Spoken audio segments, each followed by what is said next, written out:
கழகத்தினுடைய காவல் தெய்வங்களான சத்துணவி தந்திட்ட சரித்திர நாயகன் புரட்சி தலைவர் பாரத ரத்னா டாக்டர் எம்ஜிஆர், திரையுலகின் கலையரசி, திராவிடத்தின் பேரரசி, தாலிக்கு தங்கம் தந்த தங்கத்தாரகை புரட்சி தலைவி அம்மா ஆகிய இருவரும் தெய்வங்களை வணங்கி தேடிச்சோறு நிதம் தின்று பல சின்னஞ்சிறு கதைகள் பேசி மனம் வாடி துன்பமிக உழன்று பிறர் வாட பல செயல்களை செய்து நரை கூடி கிழப்பெருவம் எய்தி கொடுங்கோற்றுக்கு இரையான பின் மாயும் சில வேடிக்கை மனிதரை போல் நான் வீழ்வேன் என்று நினைத்தாயோ, வீழ்த்து விடலாம் என்று நினைத்த எதிரிகளையும் வீழ்ந்து விடுவார் என்று நினைத்த துரோகிகளையும் ஒரு சேர முறியடித்து கழகத்தையும் இரட்டை இலை சின்னத்தையும் காப்பாற்றியதோடு மட்டுமல்லாது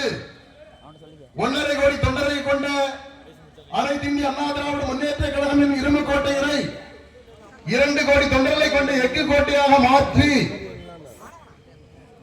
தமிழகத்திலே 4 ஆண்டுகள் 3 மாத காலம் நல்லாட்சி தந்த நல்லாட்சி நாயகர், மாங்கனி தேசத்தினுடைய மாமனிதர், கழகத்தினுடைய நிரந்தர பொதுச் செயலாளர், இன்றைய மாண்புமிகு எதிர்கட்சி தலைவர், நாளை தமிழகத்திற்கு எந்த நேரத்தில் தேர்தல் வந்தாலும் உங்கள் பேராதரவோடு முதலமைச்சராக பொறுப்பேற்கவிருக்கின்ற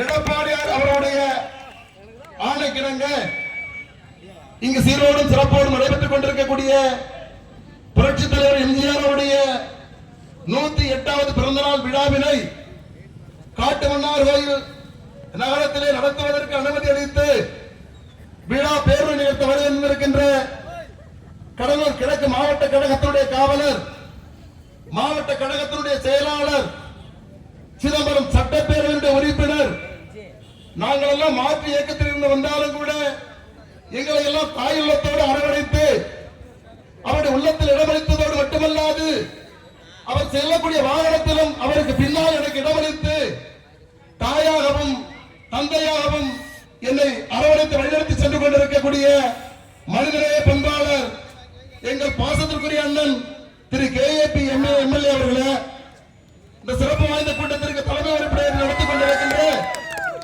முன்னாள் பேரூராட்சி மன்றத்தினுடைய தலைவரும் காட்டுமன்னார் கோயில் நகர கழகத்தினுடைய செயலாளரும் கடந்த 40 ஆண்டு காலமாக புரட்சி தலைவர் எம்ஜிஆர் அவர்களை தகப்பனாகவும் புரட்சி தலைவர் அம்மா அவர்களை தாயாகவும் ஏற்று தடம் புரளாமல் 40 ஆண்டு காலம் அனைத்து இந்திய அண்ணா திராவிட முன்னேற்ற கழகத்திலே பணியாற்றிக் கொண்டிருக்கின்ற அண்ணன் எம்ஜிஆர் தாசன் அவர்களா தெரிவித்துக் கொண்டு இன்றைய தினம் நாம் பிறந்தநாள் விழா எடுக்கக்கூடிய அந்த தலைவன் எங்கெல்லாம் தமிழன் பொட்டு பூச்சிகளாய், புன்மை தேரைகளாய், ஆமைகளாய், ஊமைகளாய் அழைக்கப்படுகின்றானோ அங்கெல்லாம் உலக தமிழர்களுடைய உரிமை குரலாக ஒலித்த தலைவன் பாரத ரத்னா டாக்டர் எம்ஜிஆர் அவர்கள். இந்த தலைவன் கிராமப்புறங்களில் இருக்கக்கூடிய உழைக்கின்ற மக்கள், தாழ்த்தப்பட்ட மக்கள், பிற்படுத்தப்பட்ட மக்கள், வறியவர்கள் வசிக்கக்கூடிய குடிசைகளுக்கெல்லாம் ஒரு விளக்கை கொண்டு வந்த தலைவன் பாரத ரத்னா டாக்டர் எம்ஜிஆர் அவர்கள். இந்த தலைவன் இலங்கையிலே கொத்து கொத்தாக இன்றைக்கு கொத்து குண்டுகளுக்கு கொலை செய்யப்பட்டார்களே நம் தொப்புக்கொடியவரான தமிழர்கள், அந்த தாயக தமிழர்களுடைய தலைவராம் தலைவர் பிரபாகரனை அழைத்து அவருக்கு அனைத்து உதவிகளும் செய்து இலங்கையில் வாழக்கூடிய அனைத்து தமிழர்களையும் தலைநிறை செய்த தலைவன் இந்த தலைவர். அப்படிப்பட்ட தலைவனுக்கு நாம் இன்று விழா எடுத்துக் கொண்டிருக்கின்றோம். அப்படிப்பட்ட தலைவர் துவக்கி வச்ச எண்ணற்ற திட்டங்கள் இங்கு வந்திருக்கக்கூடிய அனைவருமே சொல்லப் போகின்றார்கள். அதனால் அதை நான் சொல்வதற்கு நானே சொல்ல விரும்பவில்லை. அந்த தலைவன் மீனவ நண்பனாக, ரிக்ஷாக்காரனாக, தொழிலாளியாக, படகோட்டியாக இன்றைக்கு திரைப்படங்கள் நடித்ததோடு மட்டுமல்லாது நம்மோடு வாழ்ந்து காட்டிய தலைவன் பாரத ரத்னா டாக்டர் எம்ஜிஆர் அவர்கள். அப்படிப்பட்ட தலைவருக்கு நாம் விழா எடுத்துக் கொண்டிருக்கின்றோம். தலைவருடைய மறைவுக்கு பின்னால் புரட்சி தலைவர் அம்மா அவர்கள், புரட்சி தலைவர் அம்மா அவர்கள் தலைவருடைய அடிவட்டி கருவில் இருக்கின்ற குழந்தைகளில் கல்லறைக்கு செய்யக்கூடிய பெரியவரை பயன்படக்கூடிய பல்வேறு திட்டங்களை கொண்டு வந்து மக்களுக்கு கொண்டு போய் சேர்த்தவர் புரட்சி தலைவர் அம்மா அவர்கள். அதற்கு சான்றாகத்தான் இன்றைக்கு நாம் இங்கே குழுமி இருக்கின்றோம். அப்படிப்பட்ட தலைவருடைய அவரால் உருவாக்கப்பட்ட இயக்கம் தான் அனைத்து இந்திய அண்ணா திராவிட முன்னேற்ற கழகம்.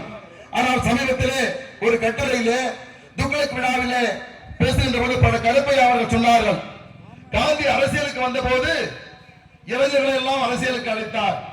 நாட்டில் இருக்கக்கூடிய இளைஞர்கள் எல்லாம் நல்லவர்கள் எல்லாம் இந்த தலைவர் நம்மைத்தான் அழைக்கின்றார் என்று சொல்லி அரசியலுக்கு வந்தார்கள். ஆனால் கருணாநிதியும் அழைத்தார். கருணாநிதி இளைஞர்களை அரசியலுக்கு வரலாம் என்று சொல்லுகின்ற போது, நாட்டு மக்களை அழைக்கின்ற பொழுது, இந்த நாட்டில் இருக்கக்கூடிய ஐக்கியர்கள் எல்லாம் தலைவர் நம்மளைத்தான் அழைக்கின்றார் என்று சொல்லி திராவிட முன்னேற்ற கழகத்தை வைத்துக் கொண்டிருக்கின்றார். அவர்கள் விழாவெடுத்துக் கொண்டிருக்கின்றார்கள். புரட்சி தலைவர் அம்மா அவர் கொண்டு வந்த திட்டங்கள், தாலிக்கு தங்கம், கிராமப்புறத்தில் இருக்கக்கூடிய உழைக்கக்கூடிய மக்கள் பயன்படக்கூடிய வகையில 8 கிராம் தங்கம், பட்டு மற்றும் பட்டயம் படித்த பெண்களுக்கு 50,000 ரூபாய் ரொக்கத்துடன் 8 கிராம் தங்கம் கொடுத்த புரட்சி தலைவி அம்மா. மடிக்கணினி திட்டம், கிராமப்புறத்தில் இருக்கக்கூடிய ஏழை மக்கள், ஏழை மாணவர் மாணவிகள் பயன்படக்கூடிய வகையில மடிக்கணினி திட்டம். ஆடு மாடு கோழி திட்டம் புரட்சி தலைவி அம்மா அவர்கள் கொண்டு வந்த திட்டம். பெண்களுக்கு பாலூட்டுகின்ற அறை புரட்சி தலைவி அம்மா அவர்கள் கொண்டு வந்த திட்டம். அம்மா அவர்கள் கொண்டு வந்த திட்டங்களை எல்லாம் நாம் சொல்ல வேண்டும் என்று நினைத்தோம் என்று சொன்னால் நாளெல்லாம் நாம் சொல்லிக் கொண்டிருக்கலாம். அம்மாவுடைய மறைவுக்கு பின்னால் நம்முடைய புரட்சி தமிழர் எடப்பாடியார் அவர்களை கொண்டு வந்த திட்டங்களை எல்லாம் இன்றைக்கு இதய சுத்திகரிப்பு உள்ள திமுக காரர்கள் கூட இந்த இடத்தில் சொல்லிக் கொண்டிருக்கின்றார்கள். எடப்பாடியார் கொண்டு வந்த திட்டம், புரட்சி தலைவர் அம்மா 8 அடி பாய்ந்தார் என்று சொன்னால் 16 அடி பாய்ந்தவர் புரட்சி தமிழர் எடப்பாடியார் அவர்கள். அம்மா கொண்டு வந்த அனைத்து திட்டங்களும் செய்தவர் மட்டுமல்லாது இன்னைக்கு இன்சூரன்ஸ் திட்டம். நாமெல்லாம் விவசாயி, 1/2 ஏக்கர் நிலம் உள்ளவன் 50,000 ரூபாய் இன்னைக்கு இன்சூரன்ஸ் வாங்கலாம். இன்னைக்கு இன்சூரன்ஸ் கிடைச்சிருக்குதா? பொங்கல் பரிசு இல்ல, பொங்கல் தொகுப்பு இல்ல, இதையெல்லாம் கொண்டு வந்து கொடுத்தவர் எடப்பாடியார். 2,500 ரூபாய் கொடுத்தாரு பொங்கலுக்கு. இந்த காகித புலி சொன்னாரு, இன்னும் 1,500 ரூபாய் சேர்த்து 5,000 கொடுக்கலாம்னு சொன்னா, 2,500, 1,500, 4,000 என்று கொடுத்தோட தெரியாத ஒரு அடி முட்டாளுக்கு வாக்களித்து அவர் நாடாள சொல்லி நாம் இன்றைக்கு அமர்ந்து கொண்டிருக்கிறோம். நாம் புரிந்து கொள்ள வேண்டும். எத்தனை போராட்டங்கள், எவ்வளவு திட்டங்கள். குடிமராமத்து நாயகன், 2ஆம் பராந்தக சோழன் நம்முடைய எடப்பாடியார். ஆறுகள், குளங்கள், ஏரிகள் அனைத்தையும் தூர்வாரி விவசாயத்தையும் விவசாயிகளையும் பாதுகாத்தவர் எடப்பாடியார். யாரும் இல்லைன்னு மறுக்கவே முடியாது. ஆனா கருணாநிதியுடைய ஆட்சியில, கருணாநிதி மகன் ஆட்சியில அவர் செய்திருக்கக்கூடிய சாதனை, நஞ்சையும் புஞ்சையும் கொஞ்சி விளையாடும் தஞ்சை மண்ணே என்று கருணாநிதி கலவசம் எழுதினார். அந்த நஞ்சையும் புஞ்சையும் கொஞ்சி விளையாடக்கூடிய தஞ்சை தரணியை, காவிரி டெல்டா மாவட்டங்களை, காவிரி படுகைகளை மீத்தேன் எரிவாயு திட்டம், கையில் குழாய் பதிக்கக்கூடிய திட்டம், ஹைட்ரோ கார்பன் திட்டம், எண்ணெய் கிணறு அமைக்கக்கூடிய திட்டம் என்று சொல்லி இந்த மல்லாக்கக்கூடிய அனைத்து திட்டங்களுக்கும் புரிந்துணர்வு ஒப்பந்தம் என்ற பெயரில் கருவின்குற்றம் கருணாநிதி முதலமைச்சராக இருந்த போது மு.க. ஸ்டாலின் துணை முதலமைச்சர் இந்த ஆள் கையெழுத்து போட்டான். அன்றைக்கு எதிர்கட்சி தலைவர் எல்லோரும் வரிசையில் கேட்டாங்க, நான் தெரியாமல் கையெழுத்து போட்டேன்னு சொன்னவன். ஆனால் புரட்சி தமிழர் எடப்பாடி அவர்கள் ஆட்சிக்கு வந்தவுடன் விவசாயத்தையும் விவசாயிகளை பாதுகாக்கக்கூடிய வகையில் காவிரி படுகைகளை பாதுகாக்கப்பட்ட வேளாண் மண்டலம் என்று அறிவித்து சட்டம் இயற்றி விவசாயிகளின் பாதுகாத்த புரட்சி தமிழர் எடப்பாடியார் அவர்கள். சிந்திச்சு பார்க்கிறோம். இன்சூரன்ஸ் இல்ல, 2 மடிஞ்சுக்கிட்டு இருக்கிறாங்க. இன்றைக்கு நம்முடைய பகுதிகளில் மரியாதைக்கு போற்றுதலுக்குரிய வேளாண் துறை அமைச்சர் இருக்கிறார். அவருக்கே பல்லாயிரக்கணக்கான ஏக்கர் நிலம் இருக்குது. என்கிட்ட கூட செட்டித்தல் அணி கூட திமுக காரங்களே சொல்றாங்க, நல்லவங்க 1 கோடிக்கு மேல அவர் வந்து இன்சூரன்ஸ் வாங்கினாருங்க உங்க ஆட்சியில. இன்னைக்கு 1 ரூபாய்க்கு எங்களுக்கு வழி இல்லைன்னு சொல்லிட்டு இருக்கிறாங்க. வேளாண் துறை அமைச்சர் இந்த பகுதியில் இருக்கிறார். மழை வெள்ளம் வந்தது. இன்றைக்கு இந்த பகுதியில விவசாயமே பாதிப்பு இல்ல, விவசாயிகளுக்கு பாதிப்பு இல்லைன்னு சொல்லி அந்த இன்சூரன்ஸ் திருப்பி எழுப்பிய மகா உத்தவர் அவர் தான் இன்னைக்கு இங்க இருக்கக்கூடிய நம்முடைய வேளாண் துறை அமைச்சர். நம்முடைய ஆட்சியில 2 மீட்டர் ஜாக்கெட் பிட்டு பச்சை துண்டை கொண்டு வந்து போட்டவங்க விவசாய சங்க தலைவருங்க. எத்தனையோ விவசாய சங்க தலைவர்கள் இருக்கின்றார்கள். மண்ணை நாராயணசாமி இருந்தாரு.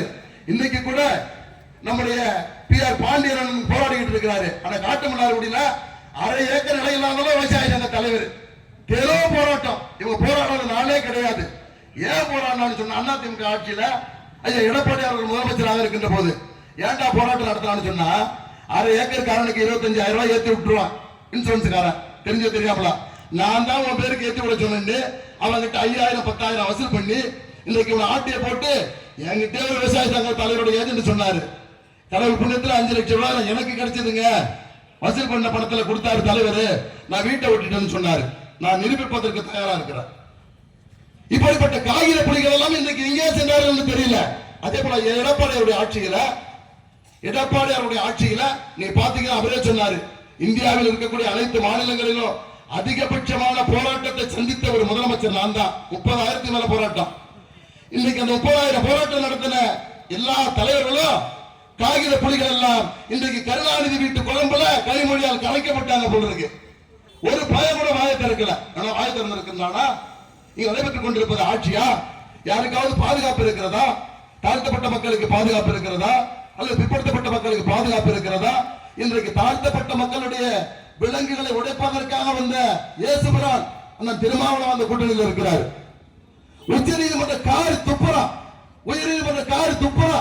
இதுவரைக்கும் தமிழ் காமராஜர் காலம் தொட்டு இந்த நிமிடம் வரை எந்த ஆட்சியில் நடைபெறாத அவலம் தலித் மக்களுக்கு இந்த ஆட்சியில் நடைபெற்றுக் கொண்டிருக்கிறது என்று உயர் நீதிமன்றம் சொல்றான். நீங்க டிவியில பார்த்திருப்பீங்க, செல்லுல, வாட்ஸ்அப், பேஸ்புக்ல பாருங்க. நாங்க ஒண்ணு போய் சொல்லல. எத்தனை போராட்டம், எத்தனை கொடுமை, எவ்வளவு வாய் திறக்கிறானா? கம்யூனிஸ்ட் கட்சியெல்லாம் எங்க போச்சுன்னே தெரியல. இன்னைக்கு கூட கம்யூனிஸ்ட் கட்சிக்காரரு எனக்கு கொடுத்த மழையை பக்கத்து வீட்டுக்காரனுக்கு தாசில்தார் கொடுத்துட்டாரு, எப்படியாவது பேசுங்கன்னு சொல்லி மனுவோட வந்து நிற்கிறாரு. நான் தான் கம்யூனிஸ்ட் கட்சியில வளர்ந்தவன். இது கம்யூனிஸ்ட் கட்சியுடைய அலுவலகம்.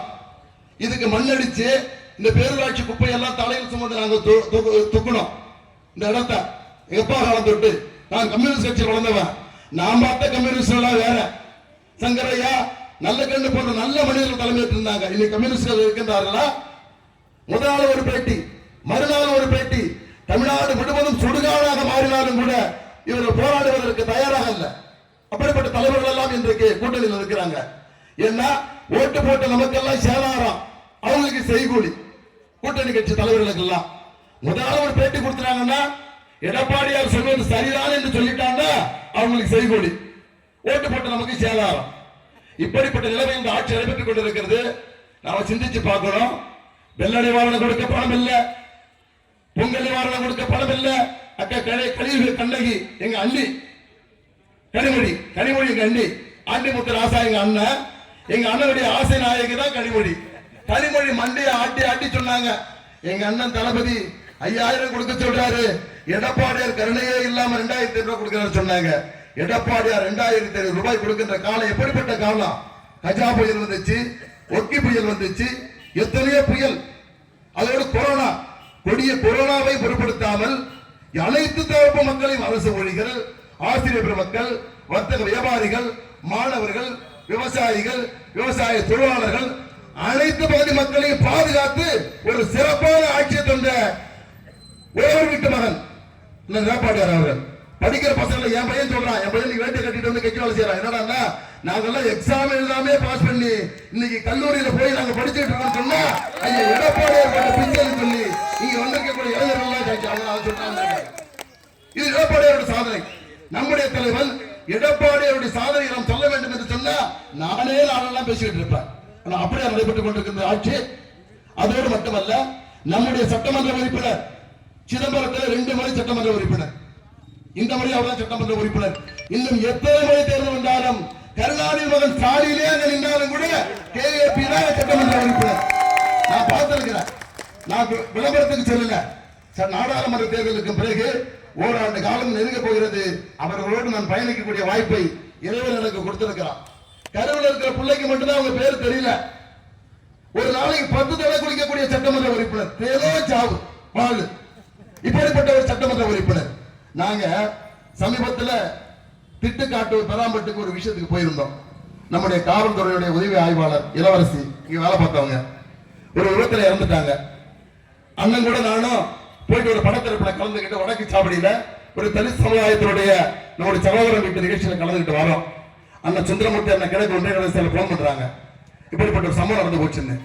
அன்னைக்கு முழுவதும் மறுநாள் அவங்க சட்டமன்ற கூட்டத்தொடருக்கு போகணும்.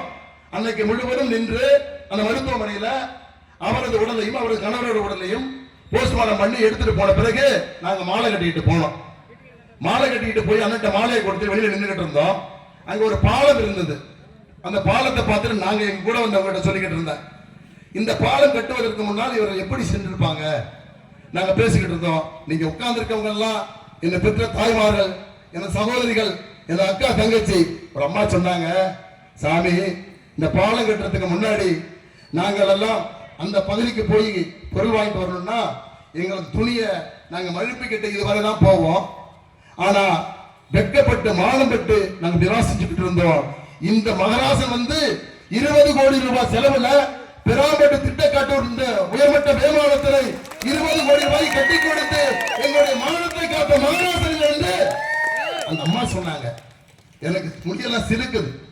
நான் கண்ணுல தண்ணி அழுதுகிட்டு இருந்தேன். பார்க்கிறவங்க இளவரசிக்கு அப்பம் தான் அழுது, அது வேற விஷயம். இப்படிப்பட்ட ஒரு உத்தமரோட நான் கம்யூனிஸ்ட் சட்டமன்ற உறுப்பினர்கள் போயிருக்கிறேன். நாம பயணிக்கிறோம்.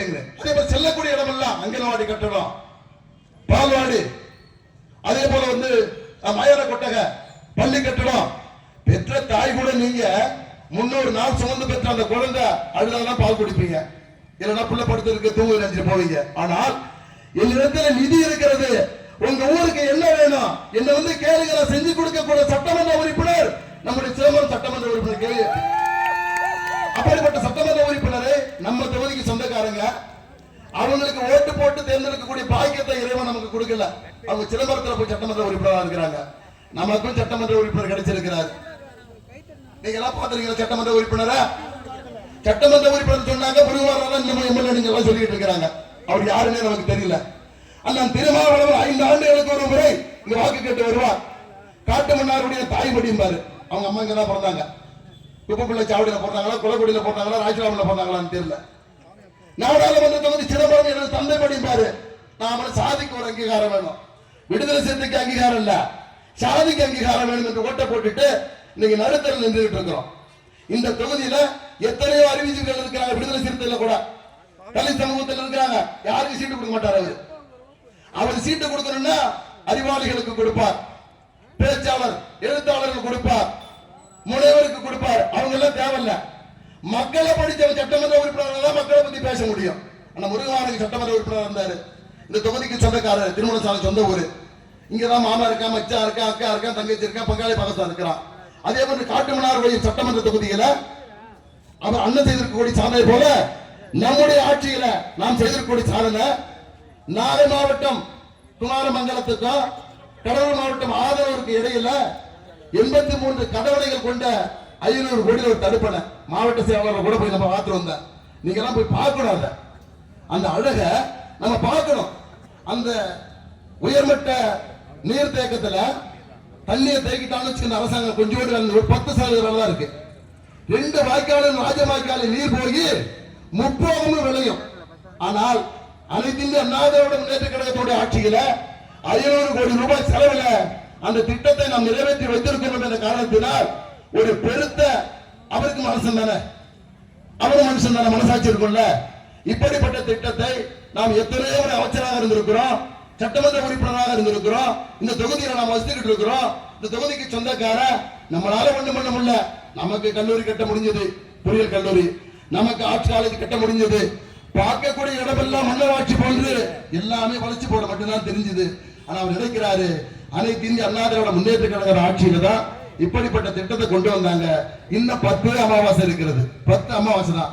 இந்த 10 அமாவாசைக்கு பிறகு உங்களுடைய பேராதரவோடு புரட்சி தமிழன் எடப்பாடி அவர்கள் தமிழகத்தோட முதலமைச்சர் அவங்களே திறந்துட்டு போட்டு பெருந்தன்மையோட மந்திரி வச்சிருக்காங்க நான் நினைக்கிறேன். அவங்க கொண்டு வந்துட்டு அவங்களே பண்ணிட்டு ஒரு பணிமனை, பேருந்து பணிமனை வெங்கடேஸ்வர தேட்டருக்கு பக்கத்துல டெப்போ கொண்டு வந்தது நம்முடைய ஆட்சி. தேத்தாம்பட்டில் ஐடிஐ நம்ம ஆட்சி. புரட்சி தலைவர் பாரத ரத்னா எம்ஜிஆர் பெயரில் ஆர்ட்ஸ் அண்ட் சயின்ஸ் காலேஜ் நம்ம காட்டுமன்னார் அரசு அரசு பள்ளிக்கூடத்தில் கொண்டு வந்து வச்சிருந்தாங்க. நாமெல்லாம் பெண் பிள்ளைகளை படிக்க கும்பகோணம் போக வச்சோம், கடலூருக்கு போக வச்சோம். போயிட்டு வீடு வந்து சேர வரைக்கும் நெருப்பு கட்டிக்கிட்டு உட்கார்ந்து இருந்தோம். நம்முடைய பாய்ஸ் ஸ்கூல்ல நம்ம என் பையன் படிப்பான், அதே பாய்ஸ் ஸ்கூல்ல இருக்கக்கூடிய அரசு கலைக்கல்லூரியில பொண்ணு படிப்பான். ஒரு பாதுகாப்பு இருந்துச்சு. நம்முடைய சட்டமன்ற உறுப்பினர், நம்முடைய சமுதாயத்துடைய பாதுகாவலர் அண்ணா திருமாவளவன் அவர்களால் தேர்ந்தெடுக்கப்பட்டவர். அந்த கல்லூரியை கொண்டுட்டு போய் ஒரு இடம் கிடைக்காம மேலவண்ணி ஒரு மலை குவியலுக்குள்ளார வச்சிருக்கிறாங்க. அந்த காலேஜ் போய் பார்த்துருவாங்க. ஒரு மலை குவியல். ஏன்னா இங்க வச்சிருந்தா மந்திரிக்கு இடையூறு வந்துருமா. மந்திரி காலேஜ் கிட்ட இருக்காருல்ல சந்திரபதம் ஆர்ட்ஸ் அண்ட் சயின்ஸ் காலேஜ், அவருக்கு இடையூறு வந்துவிடும் என்ற காரணத்தினால் அண்ணன் திருமாவளவன் அவர்களும் அண்ணன் சிந்தனை செல்வன் அவர்களும் பாதுகாப்பா அந்த கல்லூரியை கொண்டு போய் மேலவண்ணீர் ஒரு கிராமத்தில் வச்சிருக்கிறாங்க. பேருந்து வசதி கூட கீழே வண்டியூர்ல பேருந்து வசதி கூட இல்ல. நீங்க எல்லாம் பார்க்கணும், உங்களுக்கு தெரியறதுக்காக சொல்றோம். நாம் செய்திருக்கக்கூடிய சாதனைகளையும் சொல்லுகின்றோம். அவர்கள் செய்யாததுடைய வேதனையும் உங்கள்கிட்ட நாங்கள் சொல்லிக்கிட்டு இருக்கிறோம். நீங்க தீர்ப்பளிக்க வேண்டிய எஜமானர்கள் நீங்க. இந்த 10 அமாவாசை அதற்கு உங்கள் இடத்திலே இரட்டை இலை சின்னத்திற்கு வாக்கு கேட்டு வருவோம். நாங்கள் எல்லாம் யாரை வேட்பாளராக நம்முடைய மாவட்ட கழகத்துடைய செயலாளர் பரிந்துரை செய்தாலும் அந்த எடப்பாடி இருந்தாலும் உங்க கண்ணுக்கு தெரியுதோ ரெட்டல்ல நீங்க வாக்குச்சாவடிக்கு சென்றவுடன் வந்துட்டு போன வெள்ளம் மழையும் மறந்துடக்கூடாது, வராம போன இன்சூரன்ஸ் பணத்தையும் மறந்துடக்கூடாது. 2500 ரூபாய் பொங்கல் பரிசு, ஒரு கட்டு கரும்பு 500 ரூபாய், ஒரு தார் வாழைப்பழம் 500 ரூபாய், 1500 ரூபாய், 2 கிலோ கறி எடுத்து சாப்பிட்டு ஜம்முன்னு ஓட்டலாம். எடப்பாடி ஆட்சியில் ஓட்டலாம் இல்லைங்களா? ஆனா இன்னைக்கு நிலைமை என்ன? கொஞ்சமாவது மான வெட்ட சூடு சொல்லவர்கள் அவங்களுக்கு துரைமுருக சொல்லுகின்றார். துரைமுருக சட்டமன்றத்தில் தேர்தல் வந்து போச்சு, அதனால நீங்க கொடுத்தீங்க. நாங்களும் தேர்தல் வரும்போது காசை வீசி எறிந்து நாங்கள் வாக்குகளை பெற்று விடுவோம் என்று கீரமா போடு சொல்லிக் கொண்டிருக்கின்றார்கள். எவனாவது ஒரு மந்திரி மக்களை மரியாதையாக நடத்தக்கூடிய மந்திரியை நீங்க தொலைக்காட்சியில் பாக்குறீங்களா? கொஞ்சம் சீரியல் நிறுத்தி விவாதம் பண்ணி பாருங்க, உங்களுக்கு தெரியும். எந்த மந்திரியும் சரி, ஒரு ஐஏஎஸ் படிக்கக்கூடிய உதவியாளரை எரும மாட்டங்க கூப்பிடுன்னு சொல்லக்கூடிய மந்திரியை பார்த்திருக்கிறோம். மனு கொடுக்க போன பொண்ண அந்த மனுவை வாங்கி தலையடிச்ச மந்திரியை பார்த்திருக்கிறோம். ஓசி பத்தில போனீங்கன்னு சொன்ன மந்திரியும் பார்த்திருக்கிறோம். எத்தனையோ மந்திரிகளை பார்த்து கொண்டு நாம் இருந்து கொண்டிருக்கிறோம். நான் காலத்து நேரத்தில் நிறைய பேர் பேசணும், நான் கொஞ்சமா பேச நிறுத்தலாம் நினைக்கிறேன். இன்றைக்கு தலித் மக்களுடைய ஒரே ஒரு விஷயம், இன்னைக்கு வெள்ளம் வந்துச்சு, ஆத்து நீரை முன்னறிவிப்பு இல்லாம திறந்து விட்டுட்டாங்க பண்ருட்டி பக்கத்துல. அவருடைய ஆற்றாமையின் காரணமாக அண்ணன் பொன்முடியும் அவர் மகன் யோகே சிகாமணி தெய்வ சிகாமணியா யோகே சிகாமணி தெய்வ சிகாமணி போனாங்க. அந்த மக்கள் அறியாமையின் காரணத்தினால சேர்த்தவாறு வீசிட்டாங்க. ஆனா 2 மாதம் கழித்து பொங்கல் என்று கூட பாராமல் தீவிரவாதிகளை விரட்டி கைது செய்வது போல இந்த மக்கத்தை தென்பற்ற திராணியற்ற காவல்துறை கைது செய்து, ஆனா 2000 ஆண்டுகளுக்கு மேலாக சமூக நீதி மறுக்கப்பட்ட ஒரு இனத்தில் பிறந்து இந்திய அரசியலமைப்பை இயற்றிய அம்பேத்கர் அவருடைய காலத்தில் கூட இந்த அநீதி நடக்கல. குடிக்கக்கூடிய நீர்ல மலத்தை கலந்தான். தலித் மக்கள் குடிக்கக்கூடிய நீர்ல மலத்தை கலந்து 2 ஆண்டுகள் ஆகிவிட்டது. இன்னும் இந்த வக்கத்தை காவல்துறையால் கண்டுபிடிக்க முடியல. 2 வருஷம் ஆச்சு சம்பவம் நடந்து. காவல்துறை என்ன பண்றாங்கன்னா, மலம் கலந்த தண்ணியை குடித்த மக்களை அழைத்து வந்து உங்க ஒவ்வொருத்தருக்கும் 3 சென்ட் இடம் கொடுத்துடுறோம், அரசாங்கத்துல வேலை தாரோம், லோன் தாரோம், நீங்களே கலந்துகிட்டீங்க ஒத்துங்கன்னு சொல்லக்கூடிய இந்த கேடுகட்ட கேவலமான அரசை இன்றைக்கு முட்டு கொடுத்துக் கொண்டிருக்கின்றார் நம்முடைய அண்ணன் திருமாவளவன். நீங்க சிந்திக்கிறோம், சிந்திச்சு பார்க்கணுங்கிறதுக்காக அந்த விஷயத்தை சொல்றோம். இப்ப உயர்நீதிமன்றத்தில் சிவஞானம் சுப்பிரமணியம் அடங்கிய மேலக 2 நீதிபதி தீர்ப்பு சொல்லிருக்கிறாங்க. தமிழ்நாட்டில் எந்தெந்த கோயில்கள்ல தலித்துகள் நுழைய முடியல அந்த கோயில் எல்லாம் கண்டறிந்து தமிழ்நாட்டில் இருக்கக்கூடிய காவல்துறை வைத்து கொண்டு போக முயற்சி பண்ணுங்க. அப்படி இல்லைன்னா ராணுவத்தை கூட கொண்டு வந்து அந்த மக்களின் கோயிலுக்குள் கொண்டு போக வேண்டும் என்ற சுதந்திர இந்தியாவில் இப்படிப்பட்ட ஒரு சமூக நீதி மறுக்கப்படுவது நியாயம் இல்லைன்னு சொல்லியிருக்கிறாங்க. ஆனா என்ன பண்ணிருக்காங்க நம்ம ஸ்டாலின் அரசாங்கம்? அதற்கு எதிராக உச்ச நீதிமன்றத்தில் போய் மேல்முறையீடு பண்றான்.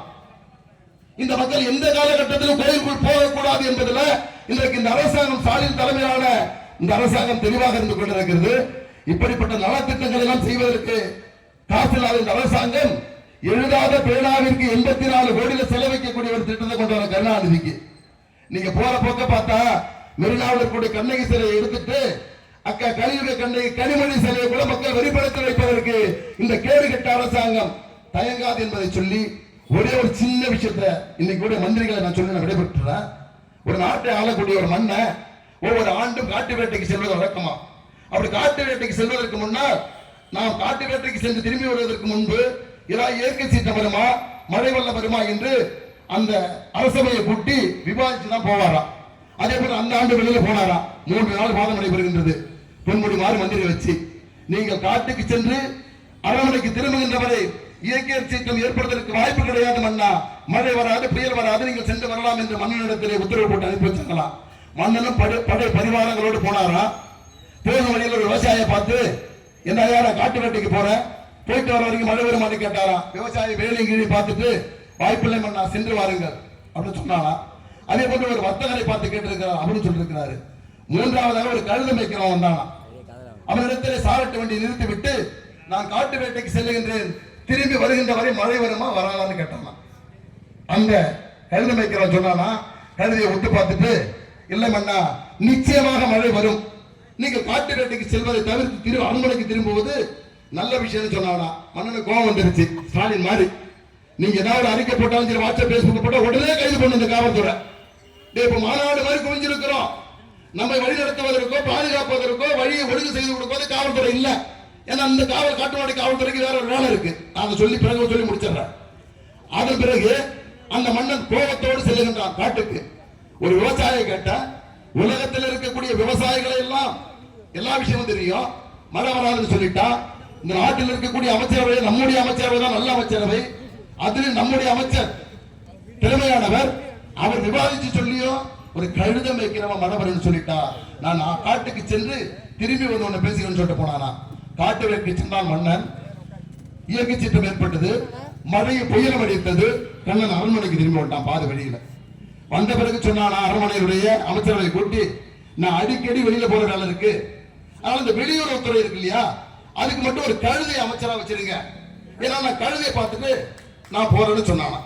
ஏன் அது சொன்னான்னா, இவன் அரண்மனைக்கு வந்தவுடன் அந்த கழுதை மேய்ப்பவனை கூட்டு வந்து கேட்டாலாம், எப்படா இவனுக்கெல்லாம் தெரியாத விஷயம் உனக்கு தெரிஞ்சதுன்னு சொல்லி. இதே 3/4 மணி நேரம் பேசலாம். இருந்தாலும் சுருக்கமா சொல்லிடுறேன், உனக்கு மட்டும் எப்படி தெரிஞ்சதுன்னு. அவன் சொன்னானா, இல்ல மன்னா, சாதாரண நாட்களிலே என்னுடைய கழுதையினுடைய காது மேலே தூக்கி இருக்கும், மழை வரக்கூடிய காலத்திலே கழுதையின் காது கீழே தொங்கி இருக்கும். அதை வச்சுதான் நான் சொன்னேன், வேற ஒண்ணும் பெரிய விஷயம் இல்லைன்னு சொன்னானா. அப்பன்னா அந்த அமைச்சரை கூப்பிட்டு அந்த வெளியுறவுத்துறைக்கு மட்டும் ஒரு கழுதை அமைச்சரா வச்சிரு அப்படின்னு சொல்லிட்டு மன்னர் அரண்மனைக்கு தூங்க போயிட்டாராம். விடிய காலம் வர பார்த்தா அரண்மனையை சுத்தி ஒரே கழுதை சத்தம்.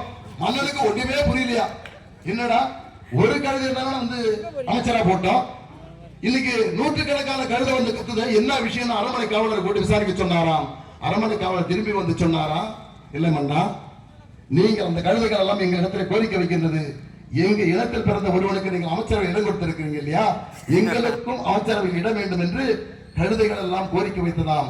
இந்த கழுதைகளை விட கேவலமான கழுதைகள் தான் இன்றைக்கு கருவின் குற்றம் கருணாநிதி மகன் ஸ்டாலின் ஆட்சியில் அமைச்சராக இருக்கிறான். ஏதாவது ஒரு நல்ல திட்டத்தை கொண்டு வர முடியுதா? சிந்திருக்கிறாங்களா? நீங்க எல்லாம் சிந்தித்து பார்க்க வேண்டும். சிந்தித்து பார்த்து இந்த 10 அமாவாசை தான். 10 அமாவாசையில் சிதம்பரம் சட்டப்பேரவை தொகுதியில் அண்ணன் KAP அவர்களும் காட்டுமன்னார்கள் சட்டப்பேரவை தொகுதியில் யார் வேட்பாளராக நிறுத்தியாலும் நாம் இரண்டும் வென்றாக வேண்டும். எடப்பாடி அவர் முதலமைச்சராக வேண்டும். இந்த காட்டுமன்னார்களுடைய காவல்துறை ஒரு திமுக கூட்டத்தில் 20 பேர் உட்கார மாட்டேங்கிறான், 25 பேர் உட்கார மாட்டேங்கிறான். நீங்க மணிக்கணக்கில் உட்கார்ந்து இருக்கீங்க. நம்ம மாவட்ட செயலர் வருவதற்கு முன்னால் 1 மணி நேரமா காத்துக்கிட்டு, நம்ம அண்ணாரோட இருக்க போலீஸ் மட்டும் இல்ல, மாவட்டத்தில் இருக்க போலீஸ் பாதி பேருக்கு இருப்பான். ஆனா இன்னைக்கு இங்க இருக்கக்கூடிய காவல்துறையில யாராவது பார்க்க முடியுதா? ஏன்னு சொன்னீங்க, யாரும் வருத்தப்படாதீங்க, அவங்க நிறைய வேலை இருக்கு.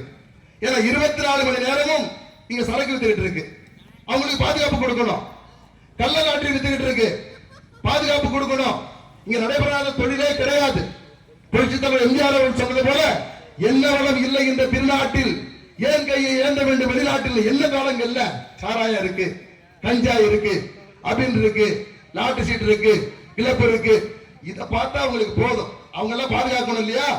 அதனால காவல்துறைங்க வரல. நாம யாரும் வருத்தப்பட வேண்டாம்.